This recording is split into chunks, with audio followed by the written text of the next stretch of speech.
El cuestionario es un poderoso instrumento que sirve para recoger datos que requiere de la elaboración detallada, permiten probar hipótesis y alcanzar objetivos. Su esencia responde a la manera de conseguir datos, utiliza preguntas que permiten conseguir datos, se orienta por objetivos de investigación. El diseño de un cuestionario es el esbozo de un instrumento, depende de la información requerida para responder. Comprende pautas que son las siguientes: precisar información, establecer interrogantes, precisar contenidos de preguntas, redactar forma de cada respuesta, decidir las palabras a usar para cada pregunta, determinar la secuencia de las preguntas y evaluar el cuestionario. Orden de las preguntas. Unas recomendaciones que conviene elaborar una introducción, agradecer a las personas. Las primeras preguntas son las más atractivas, las preguntas se presentan en orden. Seguir un criterio temático, dificultad. Seguir un orden gradual según grados de complejidad, de lo simple a lo complejo, de lo conocido a lo desconocido. Escalas para medir las actitudes. Actitud es la predisposición aprendida para responder coherentemente de manera favorable o desfavorable ante un objeto. El escalamiento de Likert, como por ejemplo, si tenemos el objeto de actividad medido, que es el voto, la afirmación sería: votar es una obligación de todo ciudadano responsable. La dirección de la afirmación que hay que considerar y la forma de obtener las puntuaciones. Las puntuaciones de las escalas de Likert se obtienen sumando los valores alcanzados que cada uno de nosotros vamos a ir desarrollando respecto de cada frase y respecto de cada respuesta que se nos haya dado. Por ejemplo, una puntuación se considera alta o baja según el número de ítems o afirmaciones. En la escala para evaluar la actitud hacia el organismo tributario, la puntuación mínima posible es de 8 y la máxima es de 40. Otras condiciones sobre la escala de Likert es que a veces se disminuye o se incrementa el número de categorías, sobre todo cuando los participantes potenciales tienen una capacidad muy limitada de discriminación.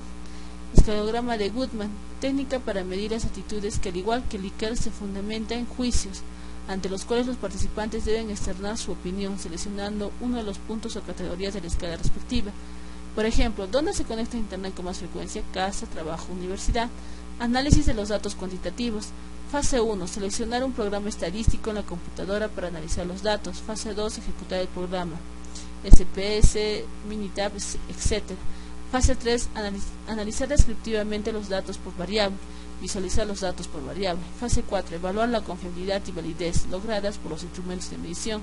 Fase 5. Analizar mediante pruebas estadísticas las hipótesis. Fase 6. Realizar análisis adicionales. Fase 7. Preparar los resultados para presentarlos. ¿Qué es una distribución de frecuencias? Es un conjunto de puntuaciones ordenadas en sus respectivas categorías y generalidades. Se presenta como una tabla. Por ejemplo, variable preferencias a referir al origen étnico.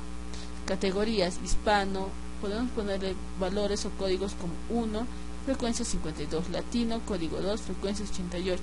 Otra manera de presentar la distribución de frecuencia puede ser por histogramas, gráficas circulares y polígonos de frecuencia.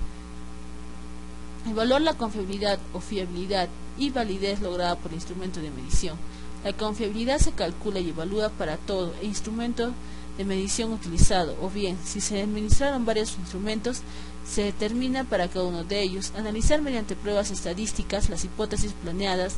Análisis estadístico inferencial. En este paso se analiza la hipótesis a la luz de pruebas estadísticas que en un futuro se podría detallar.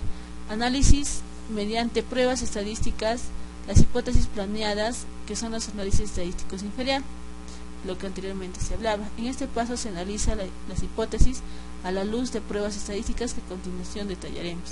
Estadística inferencial, de la muestra a la población. Primero se tiene que considerar la recolección, luego el cálculo de estadígrafos, para luego considerar la inferencia de los parámetros mediante técnicas estadísticas apropiadas. Análisis de parámetros. ¿Cuáles son los supuestos o las presuposiciones de la estadística paramétrica? Para realizar análisis paramétricos debe partirse de los siguientes supuestos. La distribución probacional de la variable dependiente es normal. El nivel de medición de la variable es por intervalos o razón. Cuando dos o más poblaciones son estudiadas, tienen una varianza homogénea. ¿Cuáles son los métodos o las pruebas estadísticas paramétricas más utilizadas? Coeficiente de correlación de Pearson y regresión lineal. Prueba y contraste de la diferenciación de proporciones. Análisis de la varianza unidireccional, análisis de la varianza factorial y análisis de la covarianza. Estadística multivariada. Hasta aquí hemos visto pruebas paramétricas con una sola variable independiente y una dependiente, pero ¿qué ocurre cuando tenemos diversas variables independientes y una dependiente, varias independientes y dependientes? Por ejemplo, si el principal atractivo es el sentido de la vida de la persona, vemos que la autoestima de la persona nos lleva a ello. También la edad, el género, religión y por último tenemos ¿qué son los coeficientes de correlación e independencia para las tabulaciones cruzadas?